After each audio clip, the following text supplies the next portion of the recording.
হে everyone, চলে আসলাম একটা নতুন ভিডিও নিয়ে। তো আজকের ভিডিওটা বলতে পারো আমি একটা স্বপ্ন ছিল, সেখানে যাব। অনেক দিন ধরে ফোনে দেখেছি, তো তোমাদের সাথেও শেয়ার করব পুরোটাই। আমরা ওয়েট করছি ট্রেন আসার অপেক্ষায়। ট্রেন অ্যালাউন্সও করে দিয়েছে, ঢুকছে কিছুক্ষণের মধ্যে। আর মাম্মামও আজকে অনেক সকাল সকালই উঠে গেছিলো।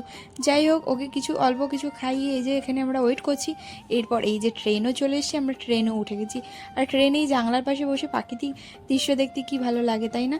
এমনি করেই কিন্তু আমি একদিন কলকাতায় গেছিলাম। আমরা যাচ্ছি কলকাতায়, এবার কোথায় যাচ্ছি সেটা তোমরা অনেকেই বুঝে যাবে। তো এরকম করেই কিন্তু আমি জানলার সামনে বসে একদিন কলকাতায় গেছিলাম, কিন্তু তখন মনটা খুবই খারাপ ছিল। তো তারপর ওই ঘটনা পরে নয় শেয়ার করবো। এই যে হোটেলে চলে এসেছি, আমরা পৌঁছে গেছিলাম তাড়াতাড়ি, কিন্তু চেকিং করতে না প্রচণ্ড লেট হয়েছিল, আর এখানে হোটেল পাওয়া খুবই মুশকিল। যাই হোক, খুঁজে একটা পেয়েছি। তারপর এই যে আমরা রুমের দিকে যাচ্ছি, নিয়ে যাচ্ছে আমাদের দেখাতে। এবার রুম যেমনই হোক আমাদের নিতে হবেই, কেননা এর উপায় নেই, আর বাচ্চা নিয়ে এসেছি। তো বাইরের ভিউটা মোটামুটি ভালোই ছিল, তোমাদের সাথে পরে পরে শেয়ার করব। আর এই যে দেখো আমাদের রুম, এই রুমটা আমাদের দিয়েছে। তো মোটামুটি ঠিকই আছে, কিন্তু রুমের প্রাইসটা কিন্তু খুবই হাই ছিল।